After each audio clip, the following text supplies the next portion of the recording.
avançando um pouco mais na nossa trajetória de busca, né? Pelo nosso crescimento, pelo nosso conhecimento em relação àquilo que Deus tem falado com a gente, né?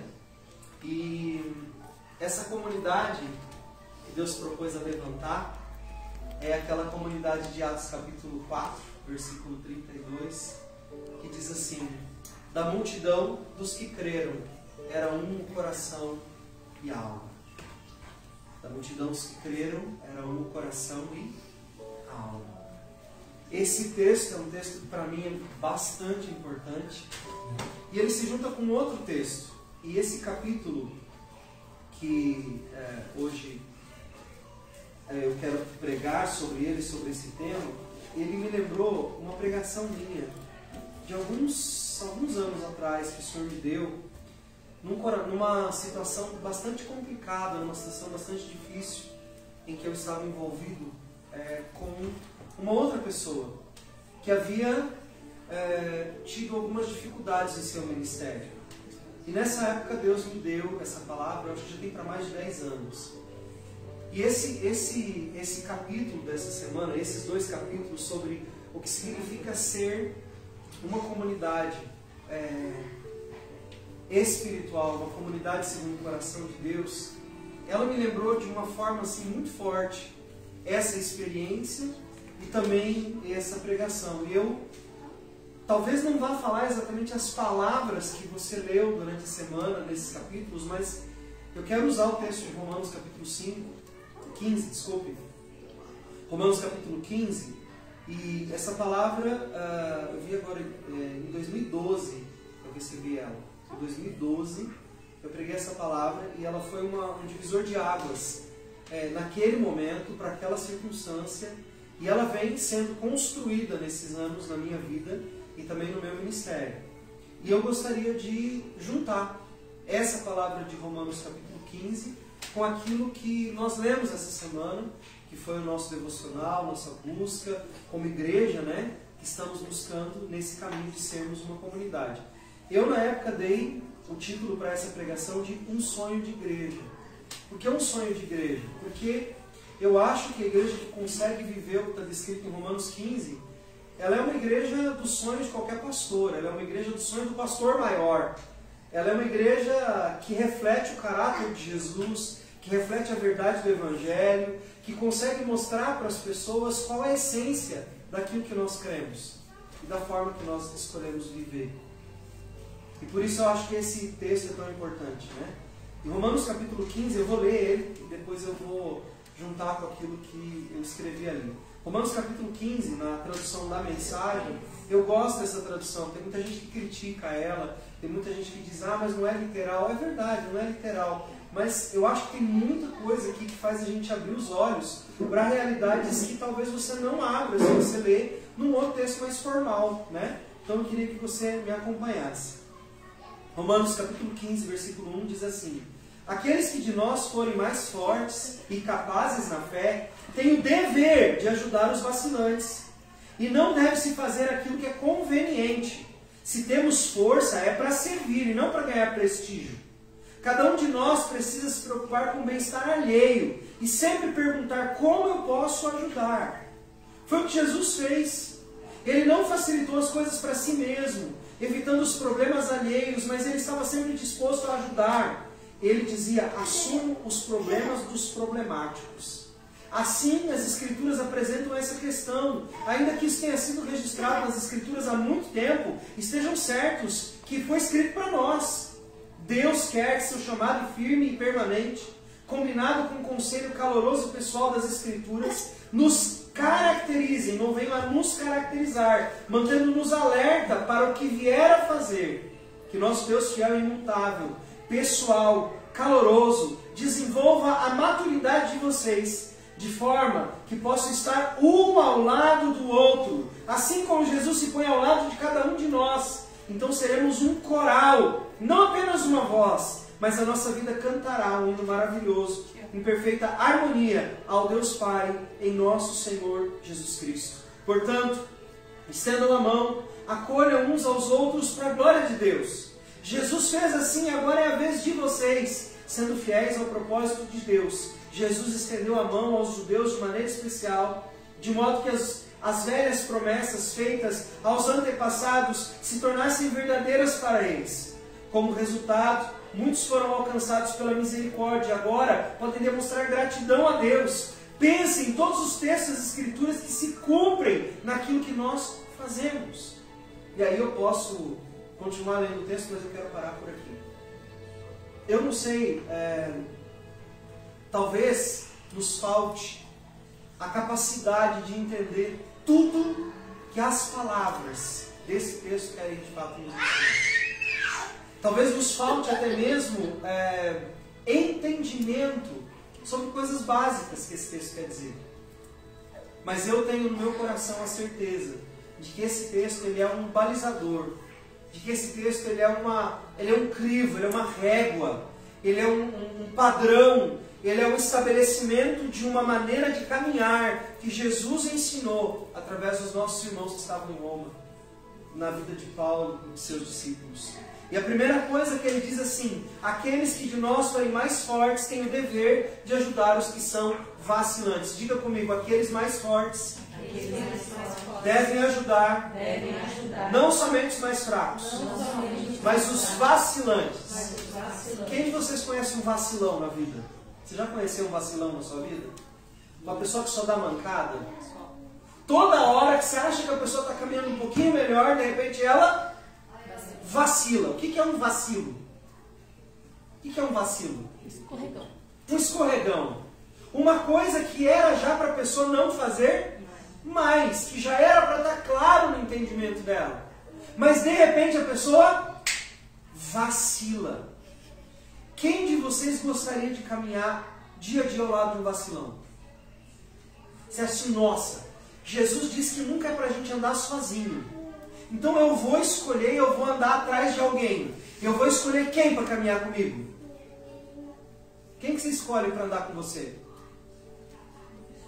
Segundo os coachings do nosso tempo, né? Você tem que escolher quem? Aqueles que voam com o vento. Aqueles que estão por cima. Aqueles que são os mais maduros. Aqueles que estão correndo com os cavalos. Aqueles que estão à frente. Aqueles que estão tendo sucesso. Jesus diz o seguinte: aqueles de vocês que já forem mais fortes e capazes, vejam, Jesus não está falando de perfeito, Jesus não está falando de gente que já trilhou todo o caminho, Jesus não está falando de gente que já sabe tudo que tem que fazer. O que Jesus está dizendo para nós? Aqueles de vocês que já são um pouco mais maduros, aqueles de vocês que já sabem alguma coisa a mais, têm um dever, não é uma escolha, é um dever de fazer o quê? Ajudar o vacilão. Ajudar aquele que você vive aconselhando e ele torna a fazer errado. Aquele que você vive falando de verdades mais básicas e ele continua escorregando nas verdades mais básicas. O que Jesus diz para nós fazermos com essas pessoas? Não só ajudar. Ele diz assim: ajudem os que são vacilantes. E não fazendo apenas como for conveniente. Ajude ele, mas não ajude só de tabela. Não ajude só de obrigação. Não faça só aquilo que todo mundo faria. Se comprometa em ajudar essa pessoa a se tornar alguém maduro.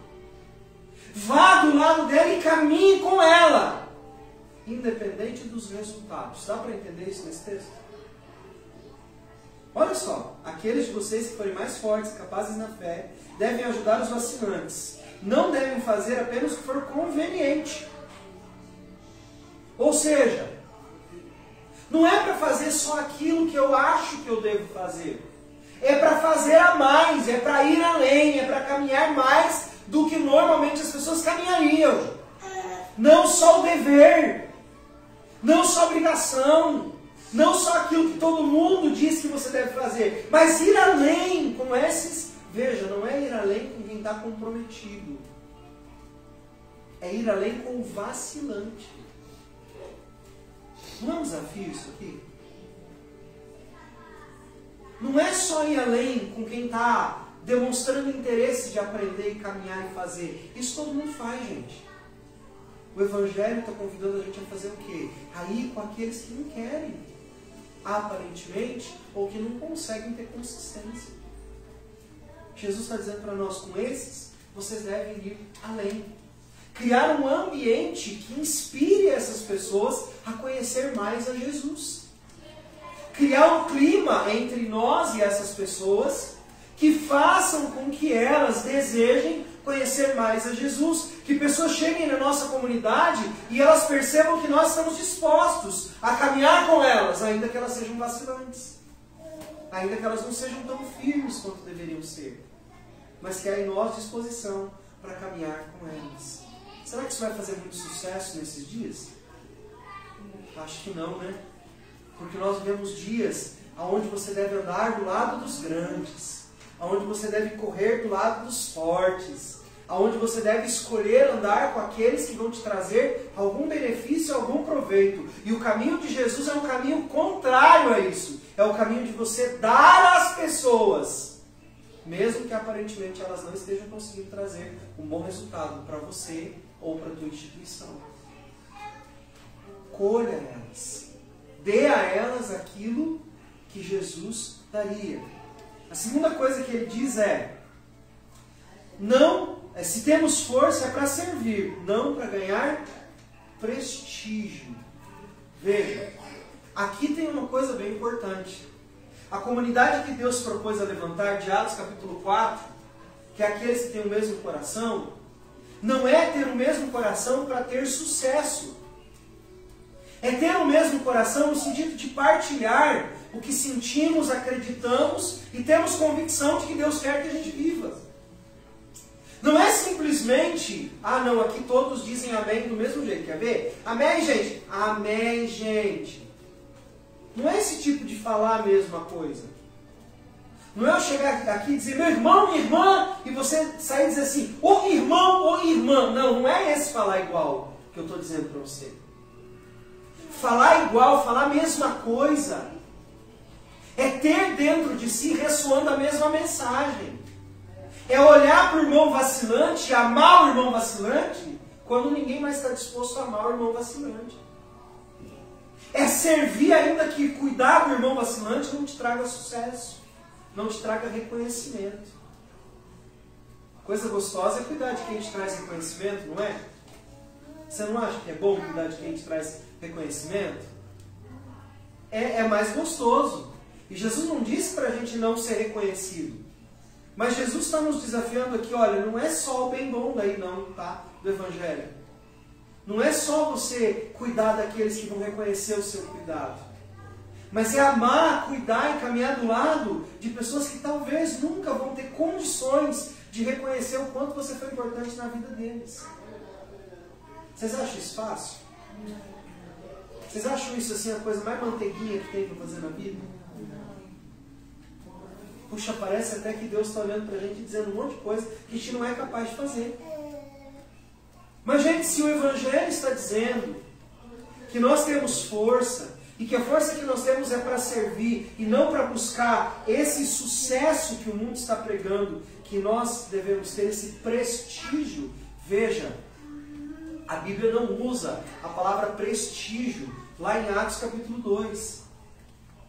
A Bíblia diz assim, e a igreja caía no prestígio do povo, e era grande a multidão dos que criam. É isso que a Bíblia fala? Não. A Bíblia diz assim, e a igreja caía na graça do povo. O que é graça? O que é graça? É quando você não faz nada por merecer aquilo. Mas mesmo assim aquilo atrai pessoas. Veja o que a Bíblia está dizendo. Que a igreja dos primeiros dias não estava fazendo algo e por isso as pessoas estavam se aproximando dela. Não.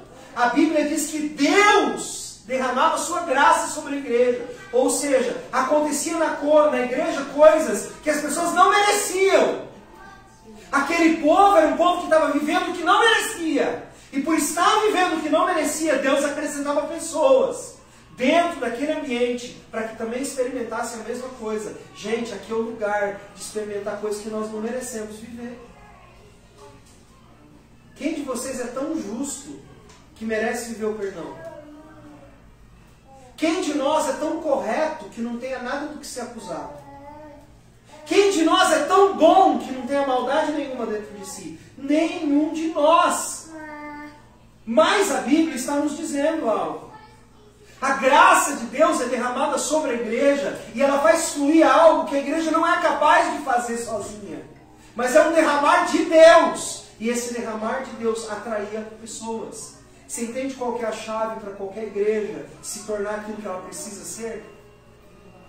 Não são os métodos, mas a graça de Deus. É a graça de Deus derramada, é o favor de Deus derramado sobre a igreja que vai fazer as pessoas entenderem e experimentarem esse mover de Deus. E é para a gente entender isso, a gente precisa olhar para a Bíblia. E entender que essa graça que era derramada era uma coisa incomum de se ver, que se via acontecendo na igreja. E no capítulo do livro ele fala muito sobre encontrar Deus nesses ambientes de acolhimento e de adoração, onde as pessoas adoram a Deus, onde as pessoas se reúnem para orar. Ele começa o capítulo descrevendo que ele sentiu uma vontade imensa de chamar seus parentes para uma reunião de quê? Reunião de quê, gente? Reunião de jogos? Reunião de conferência para saber quais os princípios elementares do crescimento do reino? 5 características importantes para a sua oração ser ouvida por Deus? É disso que era a reunião? Não, ele diz assim: nós nos reunimos para adorar a Deus. E nós fomos abençoados, edificados. Deus falou conosco. Aquele ambiente ficou gostoso de viver. E aconteceu o quê? Deu vontade de fazer de novo. Deu vontade de falar de novo. Ah, porque a casa era confortável? Não! Que a presença de Deus através da comunhão foi tão boa que eu quero experimentá-la de novo. Que comunhão boa é essa que atrai as pessoas?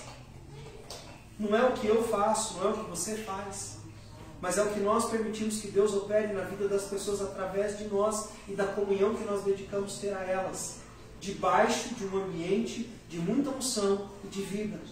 É num lugar onde as pessoas entendem que se elas têm recebido de Deus força, elas estão então aptas a servir o outro. A gente faz o nosso momento de comunhão lá atrás, depois, né, que acaba o nosso culto. Eu acho muito legal. Às vezes alguém senta e aí o outro que está lá vendo, pode ficar sentado, vou servir você. Vai lá e serve a pessoa. Claro que não é só isso, não, gente. Não é só isso. Mas vocês não acham que isso é legal? Quando alguém serve você? Não é gostoso você sentar e só aproveitar alguém servindo alguma coisa para você? Não é gostoso? Onde vocês já foram num bom restaurante alguma vez na vida? Né? Como é que é ir num bom restaurante?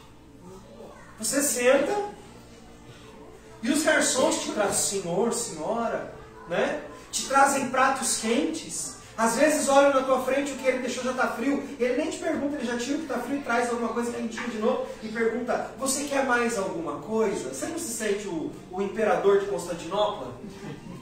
Né? O grande rei, a grande rainha? Não dá um negócio assim, você diz assim, ah, eu quero tal coisa. Você se sente a última Coca-Cola do deserto, né? A última bolachinha do pacote. Tudo isso, por quê? Porque nós fomos, de alguma forma, honrados, servidos. Não é bom ser servido? Não é bom ser honrado? Não é gostoso quando alguém faz isso por você? Você já imagina quando alguém te serve com riquezas espirituais? Quando alguém te serve com princípios da palavra de Deus que enriquecem o teu caminhar e que mudam a forma de você encarar a vida? Não é gostoso quando alguém te serve com perdão quando ninguém mais te perdoaria? Não é gostoso quando alguém te serve com um abraço, quando todo mundo se afastou de você? Você não acha tudo isso gostoso? Essas coisas não te abençoam? Essas coisas não te edificam?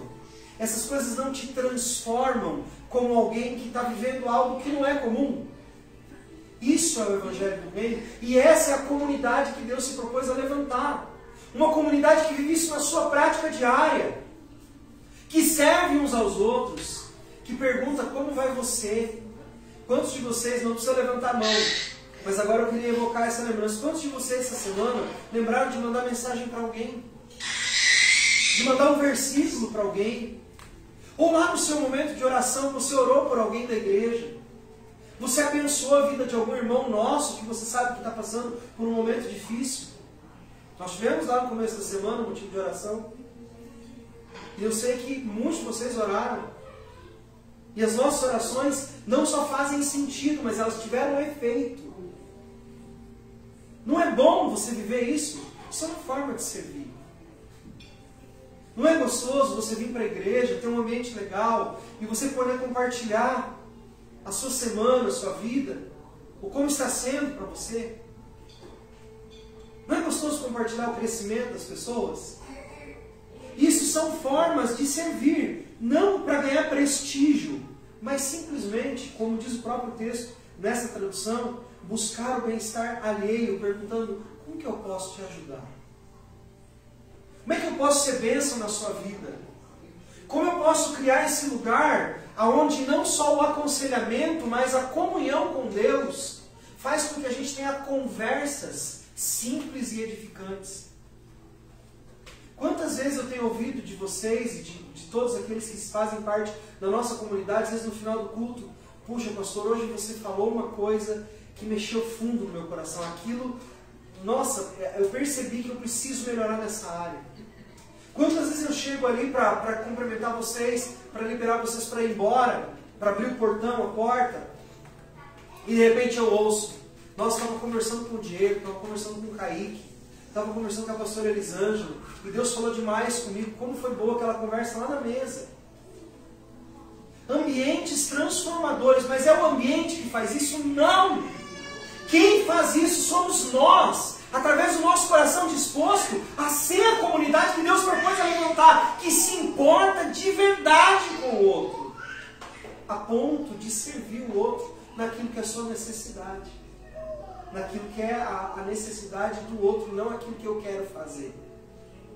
Ah não, se for só para orar, eu até oro. Agora, se for para ficar conversando, aí não. Não é minha vontade, não é fazer o que eu quero, é fazer o que o outro precisa. É fazer a necessidade do outro se tornar algo realizado. E às vezes, nós não temos uma solução para o problema do outro. Temos? Mas só choramos juntos. Dizemos: eu não sei o que te dizer. Eu não sei como transformar a sua realidade. Eu não sei como mudar esse cenário da sua vida. A única coisa que eu sei é que Deus mandou ficar do seu lado. E que isso vai passar e que a gente vai vencer. E que sim, no reino de Deus, às vezes a gente sofre algumas derrotas, nós sofremos algumas decepções, a gente se machuca, mas tudo isso faz parte da caminhada. O importante é não desistirmos uns dos outros. A Bíblia ensina também que essa comunidade de amor incondicional, onde nós temos uma aflição que nunca vira desespero. Eu gostei demais dessa frase. A comunidade que Deus propôs a levantar é um lugar onde a aflição não tem espaço para se tornar desespero. Onde você passa por situações difíceis. Onde você tem uma criança no hospital, mas você tem uma igreja orando por você. Você tem pessoas que estão dispostas a irem lá e revezar com você se for preciso, para que você tenha um cuidado e para que você se sinta protegido. Ah, mas não dá pra gente revezar lá no cuidado. Não dá, mas dá pra gente fazer coisas que te ajudem. O que eu posso fazer para te ajudar? Como é que nós podemos caminhar e levar esse fardo seu junto, para que você não precise levar ele sozinho? Como é que nós podemos ser irmãos de jugo? Como é que o nosso jugo pode se tornar igual nessas circunstâncias que você está vivendo? Como eu, enquanto igreja, posso abençoar e servir você naquilo que você não está sendo servido, naquilo que te falta? Eu gostaria de te servir. Como é que a gente pode fazer isso? São nesses detalhes, são nessas coisas pequenas que nós podemos fazer crescer o amor de Deus e manifestar o Evangelho na vida uns dos outros. Tem uma outra coisa que ele escreveu e que eu achei bem interessante, é que nessa comunidade não é a nossa força, mas a nossa fraqueza. Olha que interessante. É a fraqueza e não a competência que nos faz ser aqueles que levam o outro adiante. Você conhece algum outro lugar do mundo onde a sua fraqueza tem valor? No seu trabalho, suas fraquezas são um valor? Se você demonstrar no seu trabalho suas fragilidades e sua fraqueza, o que normalmente acontece com você? Como disse Roberto Justus, você está demitido. Né? Se você demonstra uma inaptidão para aquela função, as pessoas vão te avisando, mas daqui a pouco elas fazem com você. Ó, vai procurar outro lugar porque esse aqui não é para você. Você não está apto, você não está preparado. Na Bíblia, nós vemos o contrário. Pessoas inaptas, aflitas, pessoas que não têm condições são levantadas para caminharem ao lado de outras pessoas e levá-las a lugares ainda mais altos, a lugares ainda maiores. Me parece que realmente é um reino invertido. É um reino onde os que antes tinham uma carência tão grande, jamais seriam colocados para desempenhar tal função, são capacitados por Deus e colocados num lugar que jamais imaginaram estar. Porque ali no reino de Deus existe um lugar para aqueles que se consideram incapacitados e incompetentes o suficiente para que Deus manifeste através deles a sua graça e faça coisas que eles não conseguiriam fazer sozinhos. O reino é um lugar onde a nossa inaptidão se transforma em algo valoroso nas mãos de Deus, que é transformador na vida dos irmãos. Quando eu olho para esses textos, eles me motivam a entender que o nosso chamado é para ser esse tipo de comunidade.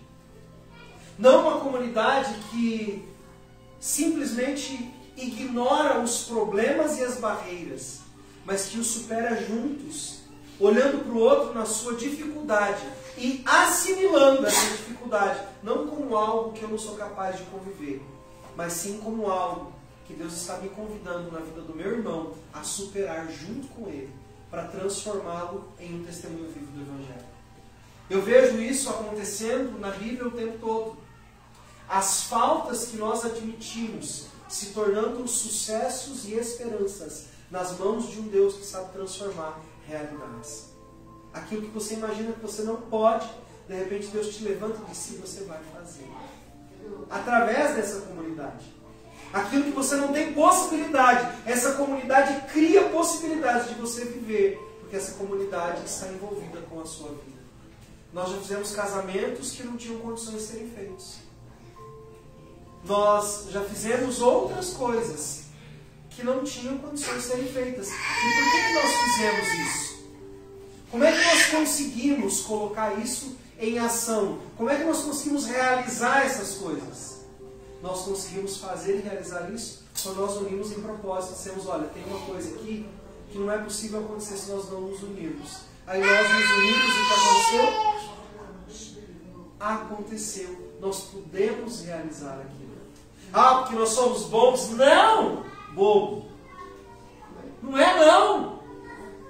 Como diz o mineiro, seja tolo, não. Nós fizemos porque Deus fluiu graça sobre nós. Porque o nosso coração estava alinhado com o dele. E aí foi possível fazer algo. Porque senão nós não teríamos feito. Não teria nem passado pela nossa mente fazer.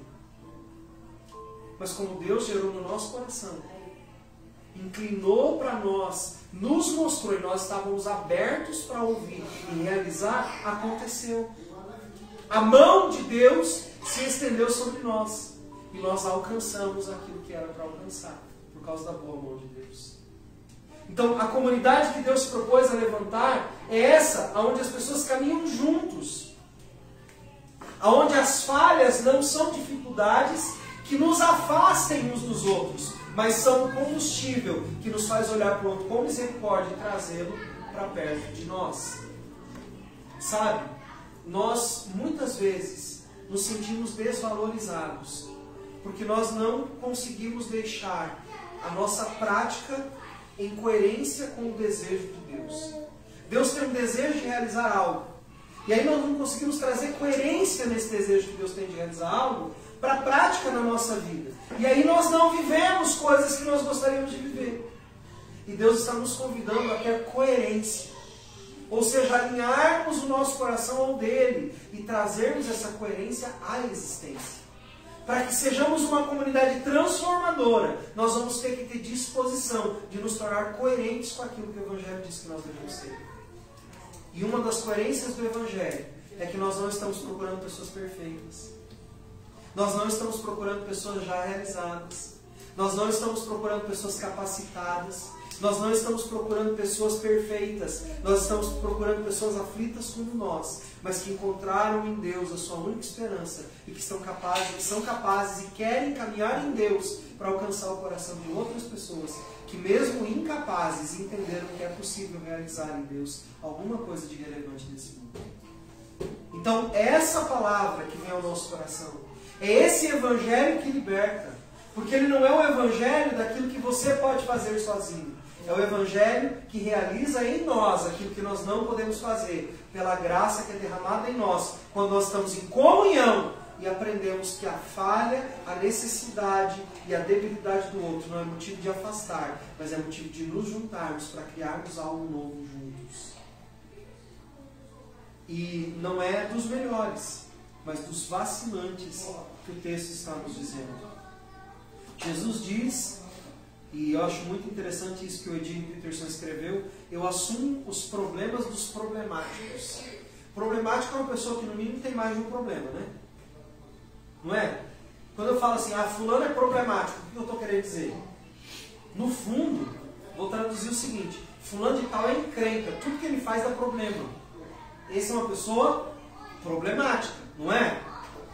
Difícil de ajudar. E a Bíblia diz que Jesus assume os problemas de quem? Daqueles que têm um problema ou outro? Daqueles que são perfeitinhos e que são aceitos em qualquer lugar, que estão aptos para toda obra? Dos dispostos? A Bíblia está dizendo aqui, Jesus assumiu os problemas daquelas pessoas mais difíceis, de convívio mais complicado. Jesus olha para elas e diz, eu assumo vocês, e eu assumo as situações de problema de vocês. Para que Jesus assumiu os problemas dos problemáticos? Aí você pode dizer para mim, para resolver, eu vou dizer para você, está enganado. Jesus não estava interessado em resolver os problemas das pessoas. Jesus estava interessado em resolver as pessoas que tinham problemas.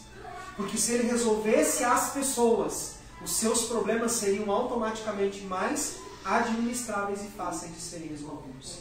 O foco de Jesus não era simplesmente a cura física. O foco de Jesus era mostrar um Deus que não se limita a resolver os problemas da carne, mas que resolve as questões do Espírito. E Jesus se propõe a fazer isso através de quem? Através da sua igreja, através dos seus discípulos. Jesus comissiona os discípulos e diz assim, vão e anunciam o Evangelho aonde? Só nos lugares que ouvirem vocês? Ele diz, não, vocês vão falar nos lugares e eles não vão ouvir vocês. Aí vocês simplesmente deem para cumprir a missão de vocês e saiam para outro lugar. Mas saiam anunciando o Evangelho em todos os lugares que vocês forem. Ofereçam transformação a todos os lugares possíveis, aonde as pessoas ouvirem vocês, que elas ouçam vocês através do testemunho que vocês vão dar de quem vocês são em mim, de quem vocês se tornaram em mim. Resolvam a vida de vocês encontrando alguém. Eu acho muito interessante que algumas pessoas chegam para Jesus com questionamentos muito existenciais. Algumas pessoas chegam para Jesus falando sobre o sentido da vida. E Jesus, em poucas palavras, resolve a questão delas. Não dos problemas do seu dia a dia. Por exemplo, Jesus não resolveu o problema de impostos a serem pagos de todas as pessoas que se aproximaram dele. Jesus não resolveu todos os problemas de cidadania de todas as pessoas que estavam perto dele.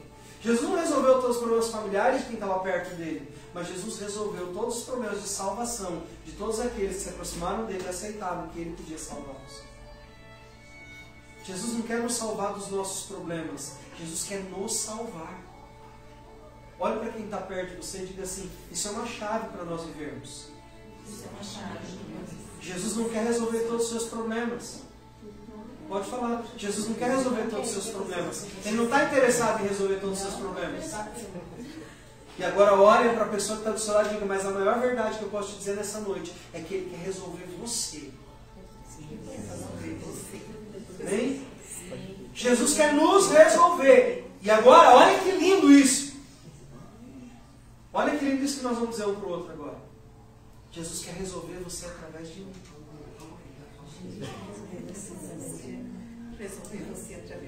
Não é resolver os teus problemas. É resolver quem você é, através de quem o seu irmão é. Porque lembra Atos capítulo 4? O que ele disse? E era um, o coração e o pensamento daqueles que creram. Se o teu pensamento e o meu pensamento for de resolver a vida do meu irmão, e eu convivo com esse irmão, e eu divido a minha vida com ele, eu partilho meu pão com ele, e eu estou fechado com esse irmão, como diz a galera hoje, né? Estamos juntos. Eu resolvo esse irmão através de quem eu sou. Porque quando ele chorar, eu não vou estar ali para dar uma lição de moral e dizer para ele que ele fez de errado. Eu vou estar ali para acolher ele na sua aflição, para que ela não se torne desespero, para que ela não se torne desesperança. E a partir desse acolhimento que eu dou ao meu irmão, eu acesso o coração dele. E nós juntos vamos resolver por que aquilo está fazendo tanto barulho dentro dele. E aí nós vamos fazer uma coisa que nós aprendemos na semana passada. Onde é que está Jesus no meio dessa confusão toda? Ao invés de gastar tempo procurando soluções para a confusão, eu vou no meio da confusão dizer, Jesus, onde é que você está aqui? Nós vivemos uma confusão essa semana aqui em casa, você não faz ideia do tamanho dela. Minha esposa tem um compromisso que ela precisa realizar até segunda-feira dessa semana que vem. E ela tem uma ferramenta que ela usa para esse compromisso que ela tem com esse grupo de pessoas ser realizado. A ferramenta estava perfeita. Ela foi usar a ferramenta, o que você acha que aconteceu? Estava estragada. E aí eu levo num lugar que conserta essa ferramenta. A pessoa diz, não, nós não consertamos esse tipo de ferramenta. Mas tá aí aonde eu conserto isso? Ó, leva em tal lugar, que é um lugar onde eu já levei antes e já deu problema. Mas ela disse, esse é o único lugar da cidade que eu conheço que você pode levar e que eles vão resolver no mesmo dia. Se não, você vai ter que deixar de uma semana para outra. Eu não tenho de uma semana para outra. Ela precisa entregar esse produto na segunda-feira. Aí ela está trabalhando, eu estou trabalhando, a Ingrid está trabalhando, o Thiago é pequeno, não dirige. Como é que eu levo esse negócio? Porque o lugar era diferente, era mais distante. Aí o paciente desmarca, eu digo, ó, vou levar amanhã esse negócio lá. Desmarcou aqui, Deus está trabalhando no meio desse negócio. E a minha pergunta era, Deus, onde é que você está? O que você está querendo fazer? Eu vou confiar, eu vou descansar. Ela aflita. Porque ela tem um compromisso, ela tem uma palavra, ela precisa entregar. Vou até o lugar, o cara diz, não, consertei, trago para casa. Ela vai costurar, o que você acha que acontece? Estraga de novo. E é de noite. Só tem mais o dia seguinte, não tem outra chance. Aí só tem eles para consertar, eu não tenho tempo de levar em outro lugar. Aí eu levo em outro lugar, e no caminho eu vou dizendo, Deus, faz a gente descobrir o que está dando errado. E aí dentro do carro mesmo, Deus falou comigo. Não é isso que você está ensinando. Você está ensinando que é para mim encontrar no meio da confusão, não para ficar buscando solução. Você está buscando solução para isso, não é errado. Aí eu falei, é mesmo. Eu falei, tá bom, Deus. Então, só me ajuda a descansar e encontrar o Senhor no meio disso. Botar a música no som do carro. Chego lá e tal. Falei, ó, tá aqui e tal. Não sei, alguma coisa, não sei e tal. Acho que eu descobri o que é. Daí eu tava olhando a peça e falei, tá meio estranho isso aqui, né? Ele falou, nossa, é mesmo! Gente, eu não conserto o negócio lá. E eu achei o defeito do negócio. Sem entender nada. Isso aqui tá meio diferente, não tá? Então, nossa, tá mesmo. Vamos experimentar o outro. Botou o outro. O que você acha que aconteceu? Resolveu o problema. O que você acha que ela vai entregar na segunda-feira? O que ela precisava entregar. Mas eu tive que fazer uma oração diferente. Eu tive que dizer, Deus, minha esposa, que também é minha irmã em Cristo, está aflita, ela precisa resolver isso aqui. Como é que eu faço para ajudar ela nisso aqui? A única coisa que eu ouvi de resposta de Deus é, o que você está ensinando? Tá bom, Deus, você é o Deus que cuida de todas as coisas, eu te encontrei aqui no meio, você falou comigo, eu já te ouvi, então você vai fazer as coisas darem certo. Mas eu não fiz um curso técnico sobre a ferramenta para saber o que estava errado. Eu vou falar para você que nem atenção direito eu dou para essas coisas, porque eu não consigo. Eu tenho que observar muito para entender se tem alguma coisa fora de ordem, que está errado. Hoje mesmo eu tinha combinado tudo com a Elisângela antes do culto, ela me falou e tal, falou, não, vamos fazer assim, vamos fazer assim. Eu botei o louvor e tinha esquecido que as crianças iam sair. Né? Então é desse nível que as coisas acontecem comigo às vezes.